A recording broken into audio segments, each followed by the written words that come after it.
Part 7. Snakes in Suits. The Psychology of Groupthink.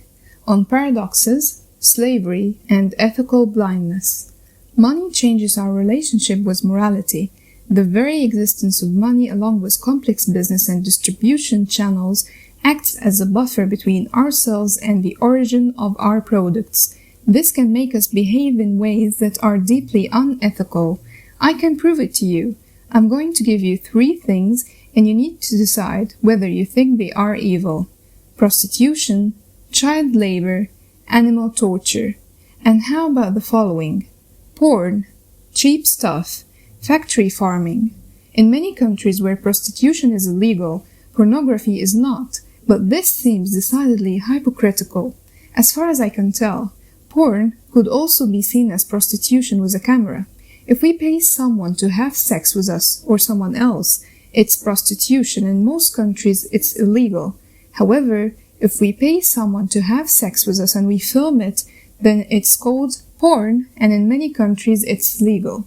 If anything, it seems porn should be more problematic, not less. On another note, to make things a bit cheaper for us, and perhaps a bit more convenient, we often allow terrible treatment of employees and even indirectly endorse things like child labor. We see some of the devastating consequences of our consumer culture when factories where phones are made have to install anti-suicide netting, or garment factories collapse, killing hundreds of people because proper safety measures were not put in place. But by reframing the same issues and adding a price tag, we make these acts seem far less offensive. We can't see them firsthand, so they feel like they are unrelated to us. All we can see is a price. Meat eating is another contentious issue. In our society, to be honest, some people use terms like militant vegetarian, others have negative assumptions about vegans, boring, hummus-eating hippies, although veganism seems to be proliferating at the moment, which is wonderful. Yet, while many readily disparage people who voluntarily don't eat meat, and many more of us are unwilling to stop eating meat ourselves, we also think that animal torture is immoral. Animal husbandry is one of the greatest sources of suffering in the world. There are an estimated 70 billion animals farmed for food every year, the majority of which are kept in factory farms. Most animals are born into the same horrible conditions they eventually die in. Kept in these conditions, chickens, cows, pigs, and many other animals we eat suffer great pain. And while fish cannot feel pain, at least not the way we conceptualize it, they can get depressed. Fish depression is so similar to human depression that scientists use fish to study the effects of antidepressants. That's right, if you eat farmed fish, you might have some sad fish on your conscience.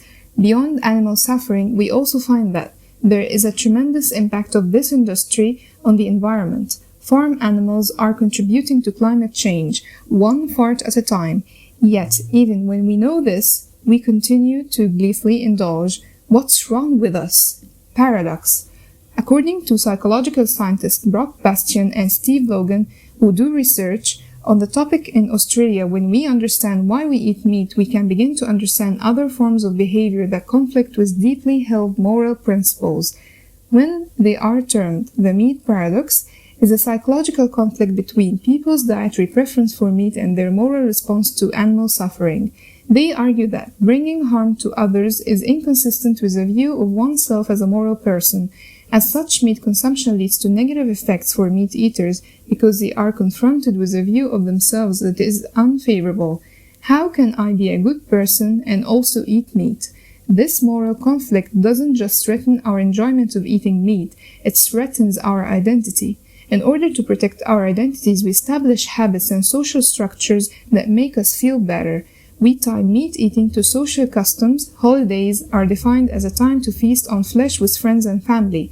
We say it helps define us as real men, or that we are super predators who were meant to eat meat.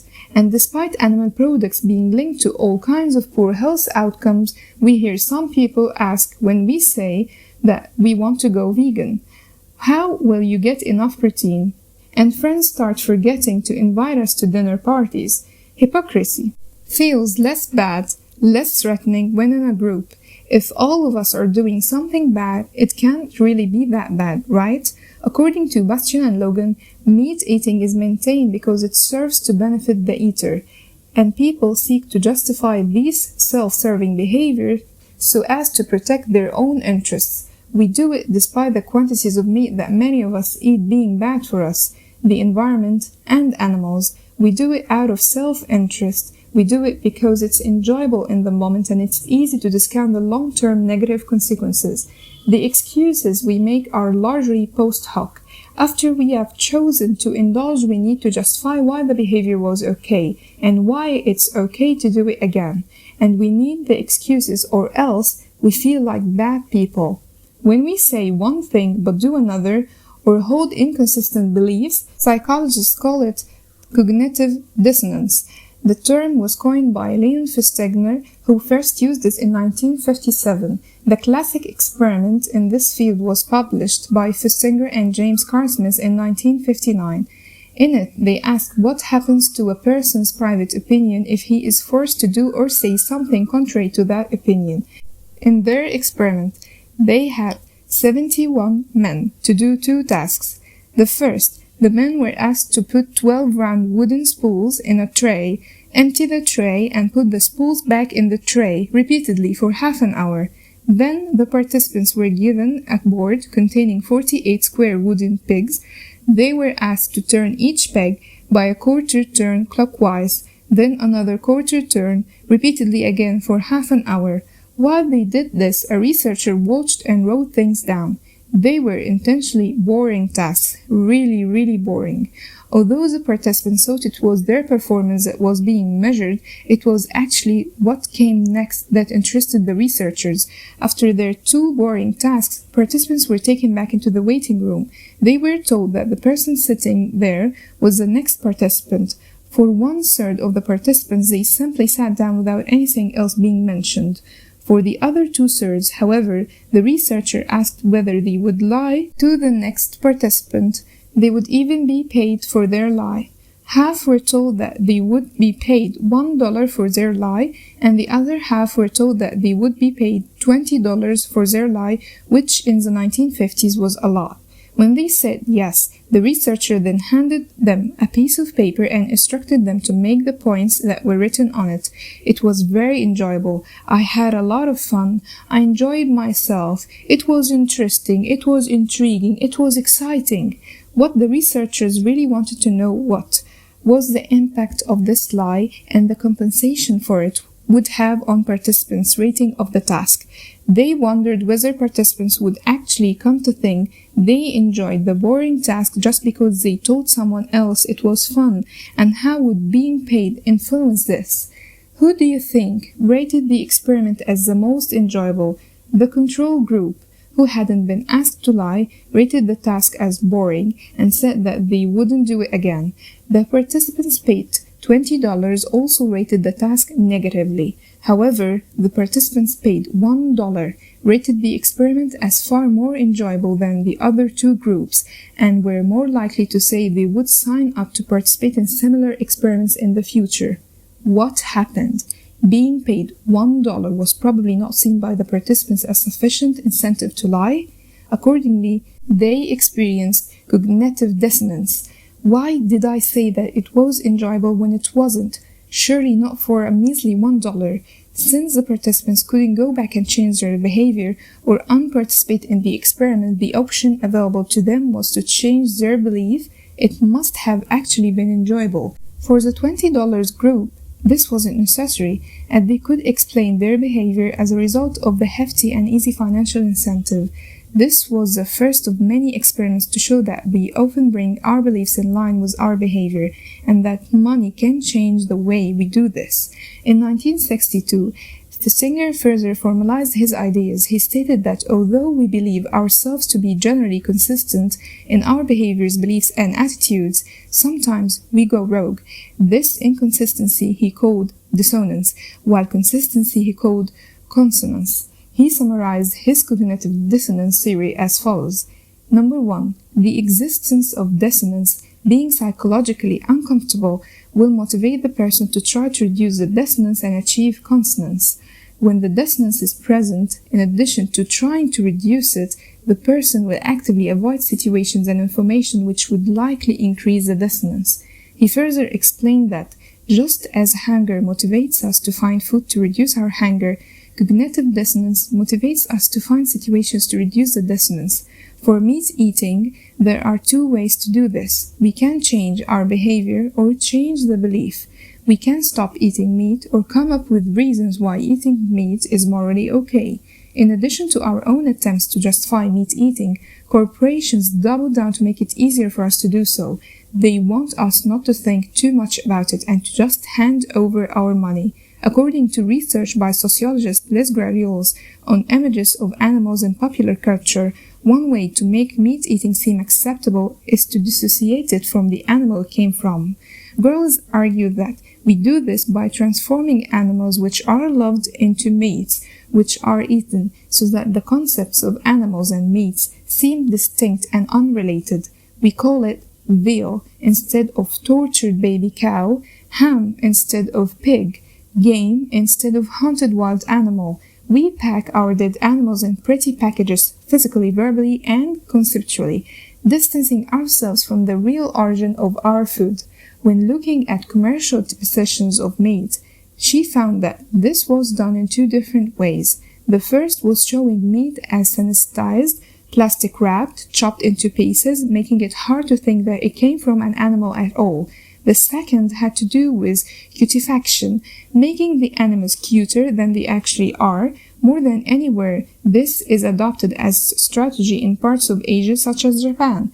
Adverts there use the ethologist Conrad Lorenz referred to as a kind chincha, baby chima, big eyes, petite round features, like we might expect in children's book. It's meant to give the impression that this meat comes from happy imaginary animals. Both of these serve to distract from the realities of animal cruelty. This isn't just relevant to meat eating. When we turn animals or humans into objects and thereby avoid the discomfort caused by knowing about the suffering behind consumer goods, we make it easier to be cruel.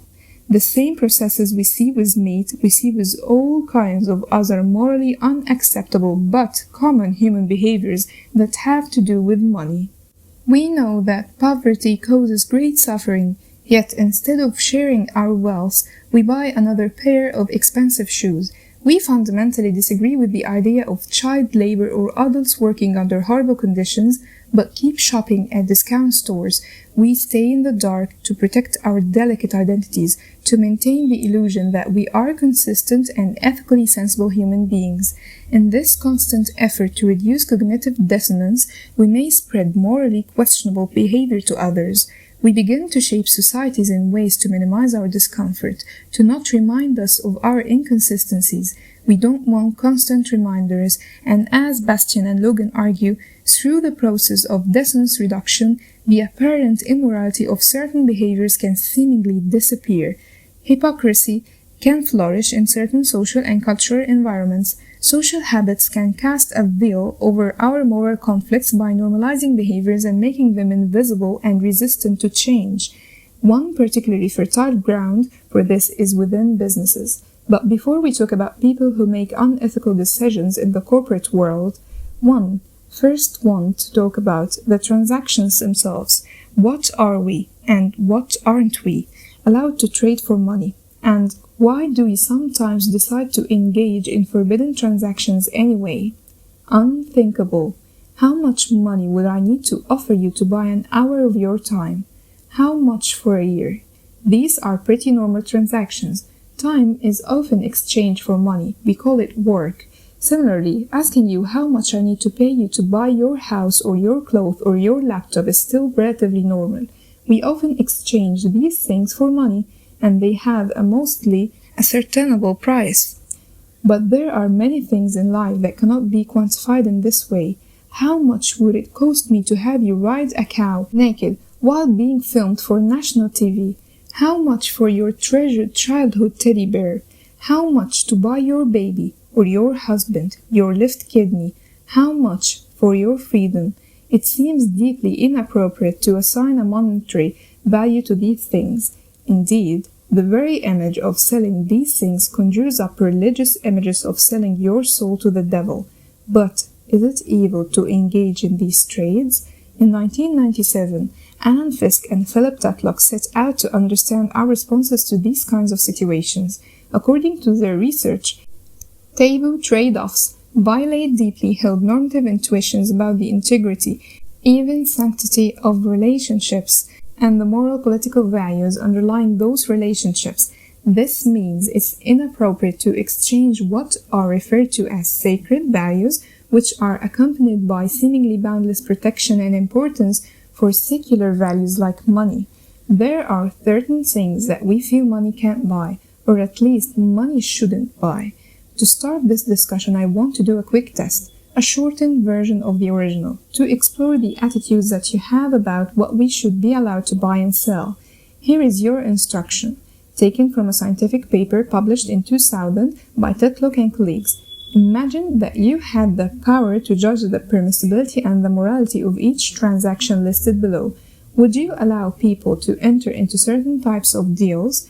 Do you morally approve or disapprove of those deals? And what emotional reactions, if any, do these proposals trigger in you? Number 1. Paying someone to clean my house. 2. Paying a doctor to provide medical care to me or my family. 3. Paying a lawyer to defend me against criminal charges in court. 4. Paying to adopt orphans. 5. Paying for human body parts. 6. Paying for surrogate motherhood. 7. Paying for votes in elections for my political office. 8. Paying for sexual favors. 9. Paying for someone else to serve jail time to which I had been sentenced by a court of law. 10. Paying someone to perform military service that I had a draft obligation to perform. How many of these did you react negatively to? The first 3 are considered routine trade-offs, generally considered acceptable, while the other 7 are often considered taboo trade-offs.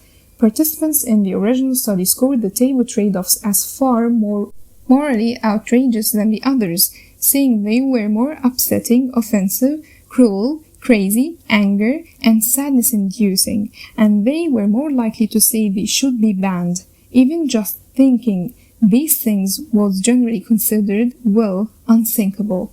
This moral outrage, according to Tetlock and colleagues, is the first response to taboo trade-offs. Thinking about immoral things make us feel dirty or contaminated, and we seek to morally cleanse ourselves. The study found that after thinking about these different scenarios, those who were outraged by them were far more likely to morally cleanse by, for example, volunteering for a campaign to block baby auctions. This oddly precise example from the study showed that how the authors wanted to give their participants the ability to show that they would campaign directly against the behaviors they indicated were so morally problematic. The argument is that even just thinking these awful things feels like a violation of a moral code, and we want to, as quickly as possible, make amends for this violation. But there are situations we need to put a price tag on the unthinkable. According to Tetlock, finite resources sometimes require placing at least implicit dollar valuations on a host of things. Human life. What price access to medical care? Justice. What price access to legal representation? Preserving natural environments. What price endangered species? And civil liberties and rights. While we may not accept it, but every single bit of us has a price. In cases where people are injured, civil courts or juries in countries like the US have to put price tags on things as diverse as injury to feelings, pain and suffering, and bereavement. If we die due to someone else's negligence, our dependence compensation is calculated based on our potential earnings, what our earnings were when we died, what promotions we might have received, whether that startup we had been working on would have actually made any money, whether our spending would have increased, and at what age we would probably have died. Our whole lives can be summarized as merely a bunch of numbers in a spreadsheet. In many parts of the world, including the UK, there are official guidelines regarding how to calculate the cost of each part of your body in circumstances where their loss is caused by the negligence or a deliberate act of another. These guidelines are used to calculate compensation for pain, suffering, and loss of amenity. Total loss of one eye entitled the victim to between 48 euros and 58,000 euros. Loss of both arms gets you between 210,000 euros and 263,000 euros, while loss of your index finger is worth only about 16,000 euros. Like a slaughtered animal where each part has a market value, your body can be broken down to various prices. In the US, the system is a bit different, more erratic, as behavioral economist Daniel Kahneman and colleagues would say. Because damages are decided by juries, in 1998, they published the results of a study on the amount of moral outrage that participants had to a series of injury cases and how much money they thought should be awarded. From a car with a defective airbag, to workplaces with hazardous fumes, to being shot by a drunk security guard, participants were asked how much the victim should be given for the damages. They found that although people generally agreed about how morally outrageous the actions were and how severe the punishment should be, they varied tremendously in how much money they thought should be awarded. To some people, your suffering may be appropriately compensated with $100 or $1,000 fine, while to others, the exact same affliction might warrant a $1 million payout. But given that we cannot undo suffering or replace an arm or a life, there is no way to really make it up to the person. Our justice system requires a sense of fungibility. Fungibility is a term from economics that refers to two things having the same value, making them interchangeable or replaceable. But the losses that are incurred here not are interchangeable with anything. Hence, the large discrepancies in what people see as appropriate reparations. This raises a question as to why we or companies choose to put people at risk in the first place. What Roy Baumeister has referred to as instrumental evil is when individuals or organizations do bad things for money. According to Carroll, who has researched the foundations of organizational evil, one of the most widely discussed occurrences of instrumental evil involved a subcompact car called the Ford Pinto. In the 1970s, the Pinto was a popular car, but it had a major engineering flaw. The location of the fuel tank made it likely that even at slow speed, a rear-end collision would result in the car explosion. The risk was known to the manufacturer, who identified it after a series of car crashes. But to your surprise and mine, the car was put on the market anyway. According to their calculation, it would cost an additional $11 per car to save about 180 lives per year. Ford didn't go for it because the cost associated with fixing the problem was calculated to be higher than the possible losses from the civil suits and bad publicity. They included death in this calculation, working on the premise that a life in the US at that time was worth approximately $200,000. Those making the decision knew people were going to die. In the end, it was estimated that between 27 and 100 people died due to this issue. But they did it anyway. Was it evil? Is that just how business works? In business and in life, money is a convenient way to calculate worth, and it's much easier to think about monetary gains and losses than it is to think about the psychological gains and losses. This, of course, may overlook the residual costs as public condemnation and also can strongly impact the bottom line. But saying or thinking that some of us are financially worth more than others makes it easy to dehumanize or discriminate against those deemed worthless.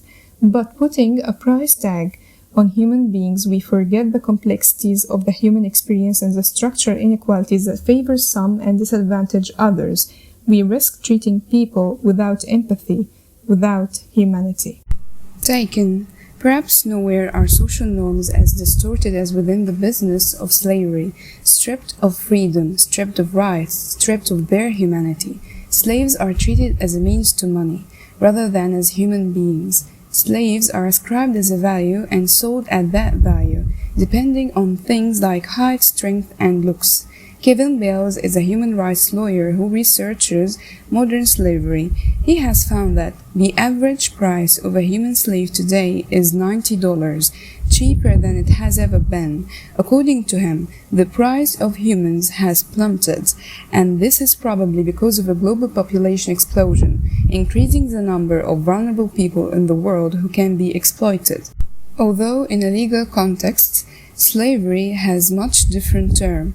Bales has defined modern-day slavery as people who are forced to work without pay under threat of violence and are unable to walk away. How many slaves are there? According to the United Nations International Labour Organization, although slavery is illegal in every country on earth, there are at least 21 million people worldwide in some form of slavery today. I really struggle to understand slavery, particularly sex slavery, to rob young people of everything, their freedom, their health, their dignity, their life, seems as cruel as it gets. It's easy to picture how quickly someone can be kidnapped and enslaved, going to the wrong kind of party, getting into a car with a friendly stranger, or, as Bales suggests, is the most common reason to get tricked into slavery, misplaced trust in a job offer. It seems shockingly easy to go from a normal life to something one cannot really call a life at all. And what does the perpetrator get out of it? Money? Are you kidding me? But as hard as it's for me to understand, it's all about the money. According to Bales, people don't enslave people to be mean to them. They do it to make a profit. Slavery is business, big business. According to slavery economist Sidara Kara, it turns out that slavery today is more profitable than I could have imagined. Kara summarized data from 51 countries over a 15-year period and conducted interviews over 5,000 victims of slavery. He found that profits on a per-slave basis can range from a few $1,000s to a few $100,000 a year, with total annual slavery profits estimated to be as high as $150 billion. He calculated that the average profit a victim generates is $3,978 per year, and that victims of sex trafficking, which accounts for about 5% of all slavery, generate an average $36,000. It seems heartless to talk about how profitable slavery is, but in this chapter, money is what it's all about. Money is the key of corruption. Without profitability, like business corruption and exploitation, most human slavery would vanish. How can slave owners possibly justify being in this industry?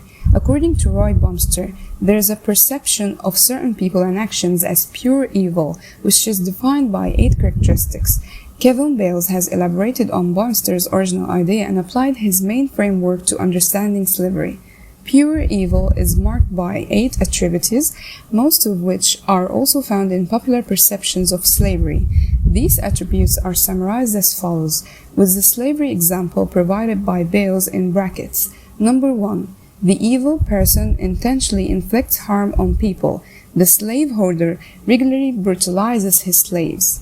2. Evil is driven by the wish to inflict harm merely for the pleasure of doing so. The slaveholder sadistically enjoys whipping slaves. 3. The victim is innocent and good. The slave did nothing to deserve slavery. 4. Evil is the other, the enemy, the outsider, the outgroup. The slaveholder is not like us, belongs to a group that we could never and would never belong to. 5. Evil has been that way since time immemorial. Slavery has always taken his basic form, total violent control and violation. 6. Evil represents the antithesis of order, peace, and security. Enslavement means violence, disruption, destruction of families, and a total lack of security. 7. Evil characters are often marked by egotism. The slaveholder believes that they are superior to their slaves. 8. Evil figures have difficulty maintaining control over their feelings, especially rage and anger. The slaveholder's rage is part of the terror endured by the slave. But there's a catch. If you find yourself reading those and thinking that meeting all of the 8 of the criteria would be incredibly difficult, perhaps even impossible, you are right. These 8 factors, particularly the first 6, form what Baumeister calls the mess of pure evil. While individually some of these can be considered as a characteristic society labels evil, they cannot be seen as just one concept. They are overstatements, oversimplifications that seek to distance us from those who harm others. Baumeister and Bales argue that, although we may think of people or acts as pure evil, this is not actually a useful or reasonable concept. People and behaviors are more renounced than that. The same holds true for slavery. Bales state that the stereotype of the evil slaveholder may comfort us because it presents a person so fundamentally different from ourselves. But while any reasonable person defines the act of one person enslaving another as evil, no slaveholder enslaves people just to do evil. I think that enslaving someone is one of the worst things we can do to another human being. But calling slavery evil feels almost like letting slaveholders off the hook. It's greedy, it's selfish, it's harmful, but it's the result of broken systems and an individual's broken values rather than some fundamental and immutable aberration within the slaveholder. Bales further argues that we must explore, though not accept, their own self-definitions and the way they justify their business. Almost all the actual slaveholders I have met and interviewed were family men who thought of themselves as businessmen. According to Bales, having slaves is simply one factor of many in the economic equation. But how do slaveholders do it? The cognitive dissonance that must be tremendous, simultaneously enslaving someone while believing that you are a good person. Rather than changing the behavior, however, it seems that slaveholders often change their beliefs. Bales argues that they see their role as necessary to maintain order, or justified by the actions or circumstances of the slaves, or preordained because of the class they were born into. They see themselves as taking from their victims, but also giving back food, shelter, basic amenities.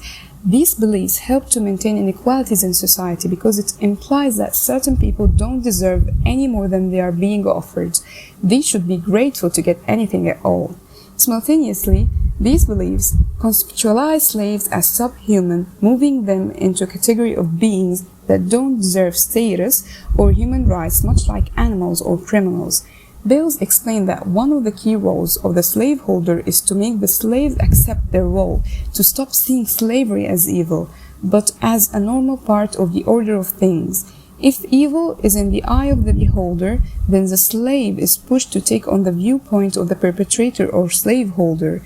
Once neither slaveholder nor slave see it as evil, the situation is easily maintained. Modern-day slavery is unjustifiable, but we can see parallels to other settings involving the extreme exploitation of human beings for money. It's easier to look at others and judge than to look at more common shady business practices that are known to us within our communities. In most communities, there are people who are underpaid and overworked. There are those who send to extract chemicals, oil, or diamonds, whom we expose to dangerous working conditions without appropriate safeguards. And there are companies who risk getting closed down because they are using undocumented workers, while feeling that they are justified in underpaying them. Perhaps our slave owners aren't so different from some other business people after all. A just world. Moving from modern slavery back to other forms of exploitation, how can we justify treating workers poorly or underpaying them? For example, in Western societies, we must ask ourselves, why we think it's okay to pay cleaners, care workers, and garbage collectors a fraction of the wages we pay others. Often, not enough for them to be able to cover for the basics of food and shelter. These are essential dirty jobs that most of us don't want to do. Should they not be rewarded for doing these with high or at least adequate pay? Or do you think that it's okay because that's how society works, or because you, with your university degree or training or good background, deserve more? If you are uncertain whether you believe in a just world, let me help you. One of the main questions is whether you think that people generally earn the rewards and punishments that they get in this world. If yes, then you may well believe in the fairness of outcomes and allocations. In other words, the more you think that people who are good deserve good, that people who work hard deserve to be wealthy, or conversely, that people who don't work deserve to starve, then you believe that the world is just a place. It also means that when you meet, for example, someone who is starving but works hard, this is difficult to process. Psychologist Melville Lerner was among the first to research that, what referred to as the just world hypothesis. He wanted to know why so many of us really blame victims for their suffering. In a series of experiments, including one published in 1966 with Karen Simmons, the team showed that People will arrange their cognition so as to maintain the belief that people get what they deserve or conversely deserve what they get. Belief in a just world happens because we like the feeling that we are in control of our destiny, and believing otherwise is threatening. According to Lerner and Simmons, if people didn't believe that they could get what they want and avoid what they abhor by performing some appropriate acts, they would be virtually incapacitated. We use just world beliefs to make sense of a world filled with an inequality that we feel unable to rectify ourselves. While personal belief in a just world can be good for us, as it is empowering and makes us feel in control of our own lives, the implications of general belief in a just world can be devastating for society. General just world beliefs have been linked with many negative attitudes, including towards the poor and towards victims of crime, including rape. If someone believes that people deserve what they get or get what they deserve, this unsurprisingly affects their views on a drunk girl being raped or a homeless man begging on the underground. When we see a poor person on the street, many of us avoid them, give them dirty looks, even tell them to just get a job. This can come from the perception that the person deserves to be poor because they just haven't tried hard enough or because they have made bad decisions. But it really is a way of protecting ourselves. We like thinking that poverty could not happen to us as we don't deserve such a thing. Similar arguments are used to those who have been victimized by crime. We blame the victim because it feels safer to think that the victim somehow deserved it than that we could just as easily have been a target. Humans like a sense of order and control, and we don't like the idea that bad things can happen to good people, but they do, all the time. Accepting this can help us to deal with the underlying inequalities and try to do something about them, like working to eliminate slavery, reduce extreme poverty, or prevent violent crime.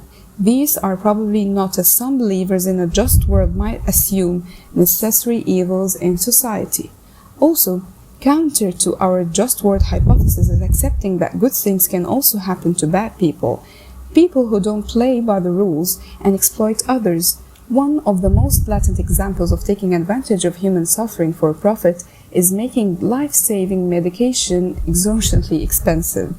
Pharma Bro. In 2015, Martin Shkreli, also known as Pharma Bro, the CEO of Turning Pharmaceuticals, bought the rights to the Ace drug Darprim and almost immediately raised the price from $13.50 to $750 per pill. What was happening seemed to be a clear case of profit over patients. His reckless disregard for the well-being of patients earned him the title of America's Most Hated Man. In 2017, he was charged with multiple counts of fraud. As it turned out, however, after so much public criticism of him and his actions, it was difficult to find neutral jury members. Here is an example of what might be the most bizarre jury selection processes of all time, which led to over 200 jurors being excused from their duties. The court. The purpose of jury selection is to ensure fairness and impartiality in this case. If you think that they could not be fair and impartial, it's your duty to tell me. Alright, juror number one. Juror number one, I'm aware of the defendant and I hate him. Benjamin Braffman, Shirkley's Royal, I'm sorry. Juror number one, I think he's a greedy little man. The court, jurors are obligated to decide the case based on the evidence. Do you agree? Juror number one, I don't know if I could. I wouldn't want me on this jury. The court, juror number one is excused. Juror number 10, the only thing I would be impartial about is that what prison this guy goes to. The court. Okay, we will excuse you. Juror 28. Do you need to be heard? Juror number 28. I don't like this person at all. I just can't understand why he would be so stupid as to take an antibiotic which HIV people need and jack it up 5,000%. I would honestly seriously like to go over there. The court. Sir, thank you. Juror number 28. Is he stupid or greedy? I cannot understand. Juror number 59. Your Honor, totally he is guilty and in no way can I let him slide out of anything because the court. Okay, If that's your attitude toward anyone charged with a crime who hasn't been proven guilty, juror number 59, it's my attitude toward his entire demeanor, what he has done to people. The court, alright, we are going to excuse you, sir. Juror number 59, and he disrespected the Wu-Tang Clan. Juror number 77, from everything I've seen on the news, everything I've read, I believe the defendant is the face of corporate greed in America. Bruffman, we would object. Juror number 77, you'd have to convince me he was innocent rather than guilty. That comment from juror number 59 was the result of Shirkley buying an unreleased Wu-Tang album and never releasing the music to anyone else, resulting in a member of the clan calling him a shithead. In response, Shirkley called the rapper old and irrelevant and threatened to erase the album, stating, "Without me, you are nothing." Even after flirting out vice jurors, Shirkley was found guilty of a number of charges against him. During and after the trial, he was glib superficial entitled posted hateful, attention-seeking comments on social media, and lied repeatedly. He even lied about being a graduate of Columbia University. This came to light during the trial when a university administrator reported that there was no record of him ever attending. That evening, back at home, Shirkley posted a live stream on social media where, seated with his cat on his lap, he attacked critics while wearing a Columbia University t-shirt. He seemed to enjoy messing with people, perhaps even revel in being perceived as evil. It wasn't until 2018, when he was sentenced to 7 years in prison for securities fraud and conspiracy, that the world saw an emotional display. The man who once thought himself untouchable cried in court. How did he get to this point? It's easy to write him off as a psychopath, or a bad apple, or evil. Indeed, in this section I was going to talk about what Robert Hart, the researcher who developed the psychopathy checklist, has referred to as snakes in suits. How being a careless and manipulative psychopath might be a helpful feature in business settings, because it can allow us to make decisions based on money rather than empathy. Then I quote myself, by using a framework that explains bad business behaviors as a result of psychopathic leaders, we fall back into the fallacy that evil is something other people do.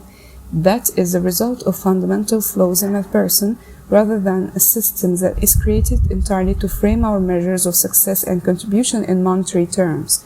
Shirkley is in many ways the epitome of what we think a bad boss or corporate CEO is like, a sleazy, self-interested snake in a suit. But we must be careful. He has grown up in a world that glamorizes money and often rewards those who succeed in business even at the expense of others. Many industries mark up prices for necessary goods, treat workers poorly, or pay themselves very high salaries while their employees starve. Humans can readily adapt to the systems they live in, and Shirkley is among those who take it too far and relish being good at the corporate game.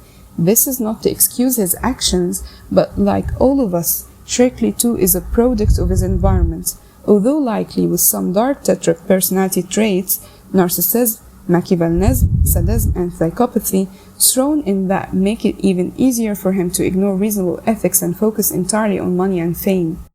But still, we must not dehumanize those who dehumanize others. Perhaps a system that encourages profit over all else has the potential to make us all into monsters. Ethical blindness. A lot of things we do outside of work, we also do at work. We lie to get out of things we don't want to do. We play up our good characteristics to make ourselves look better. We are catty towards colleagues, revel in the misfortune of those who we envy, steal for our own self-interest, abuse positions of power, and cheat to get ahead. These are just humans doing human things. We just sometimes happen to be doing them at work. In many ways, businesses are just microcosms of human experience. But when we lift the corporate veil and look at the people who make up a company, we can see a few things that particularly influence how we behave at work. Many of us don't just wake up and go to work for the money alone. We also want to feel like we are doing something meaningful with our lives. And when we feel like our role is meaningful, we may develop a strong sense of identification with our role. Take me, for example. I'm a scientist. I don't just do or write about science. With regard to ethical behavior, what seems to matter strongly is how much we value and identify with the company we work for. If we are unhappy employees who don't value the company or our within it, we may do things that are beneficial to ourselves but destructive to the company. This is unethical, selfish behavior. However, when we value the people with whom we work and the company we work at, and being part of an organization is part of our identity, we may do things that are unethical in order to benefit the organization. We may steal for rather than from our employer, lie for our bosses rather than to them, cover up mistakes for our colleagues, not just for ourselves. Psychologists Elizabeth Umphris and John Benham have referred to this as unethical pro-organizational behavior. As they say, individuals with strong attachments to and identification with their employer may also be the most likely to engage in unethical pro-organizational behaviors, suggesting that employees may do bad things for good reasons. Umphris and Benham argue that this is in line with social exchange theory, which has to do with the exchange of favors or resources. As the author summarized, although reciprocating benefits is voluntary, those who fail to reciprocate may incur penalties such as distrust, decreased reputation, denial of future benefits, and other sanctions. In contrast, those who reciprocate engage in a self-perpetuating exchange of benefits, including mutual trust, approval, and respect.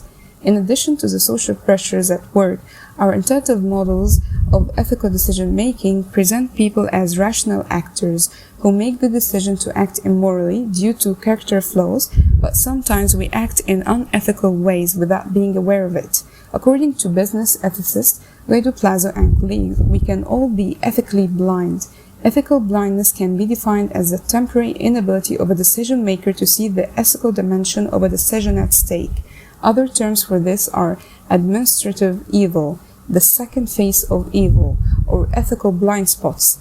This ethical blindness can happen to anyone, particularly in business settings. When we reframe issues, people as profit, safety as expense, ethical clearance as pesky paperwork, the good of the company as the main priority, we can quickly forget the possible real-world harm that can result from our actions. While from the outside it might be easy to wonder what people were thinking when making dangerous decisions, from the inside they may not have been perceived as such at all.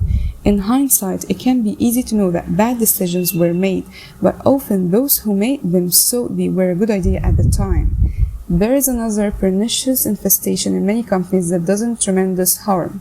Implicit biases, also called unconscious biases, involve beliefs that we don't really think about but can be determined towards others. While most of us say that we are not racist, sexist, or ageist, when we monitor our behavior, we might think differently. Our biases and associations can be hard to shake, but we can deal with our implicit biases by being aware that such associations exist.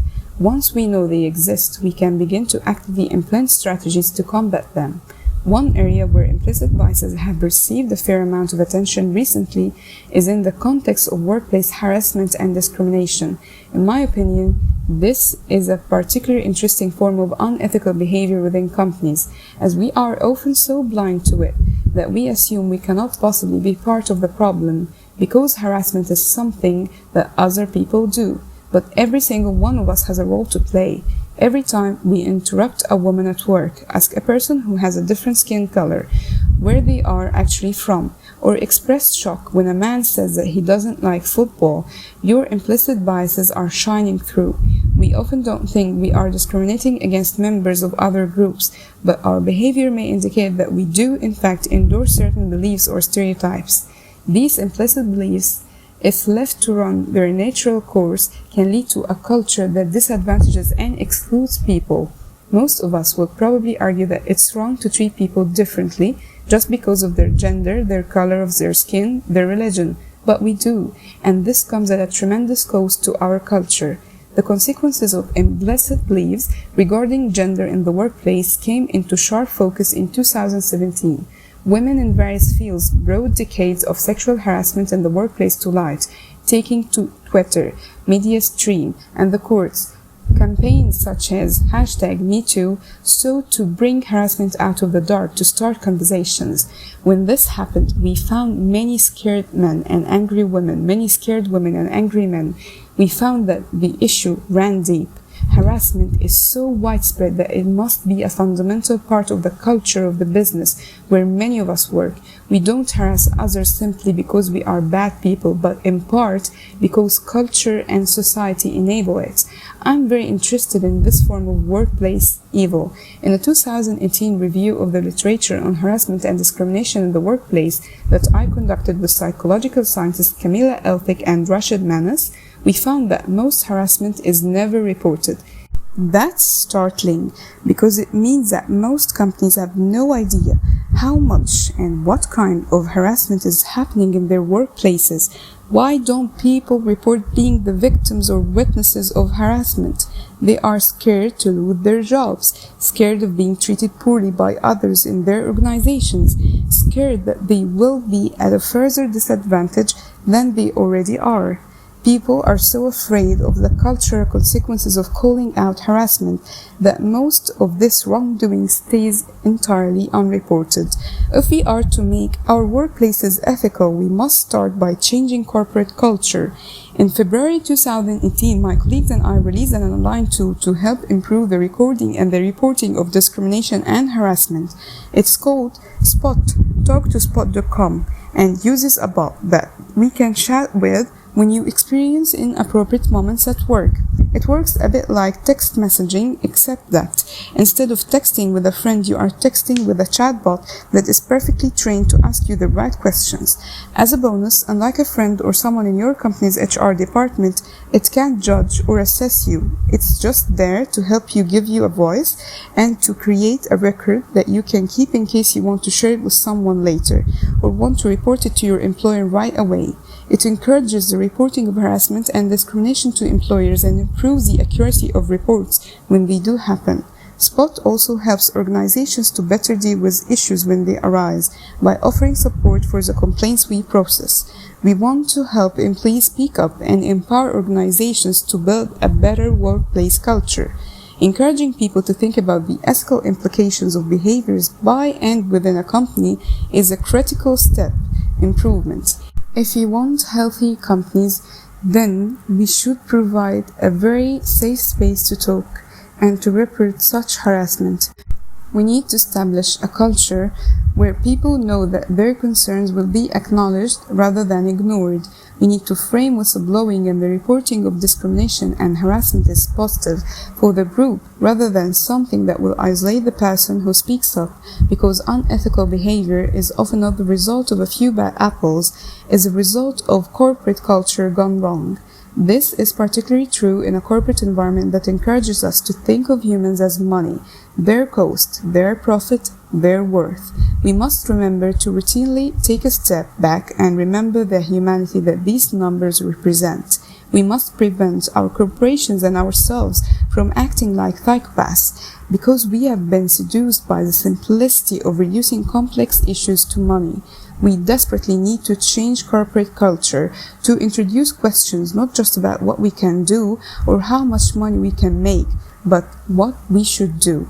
It's time for a revolution in how businesses talk about human beings, animals, and the planet, lest we become corporate cannibals. The influence of culture on bad behavior can be felt far beyond the boardroom. We now come full circle, back to perhaps the most notorious evildoer of all time, Hitler. We discuss the society he helped create and how easily we can get swept up in an inhumane behavior. And we will explore the devastation that can come from losing our own identities and allowing ourselves to be swept into a set of ethics that others have decided for us. Madness is something rare in individuals, but in groups, parties, or even peoples and ages, it's the rule.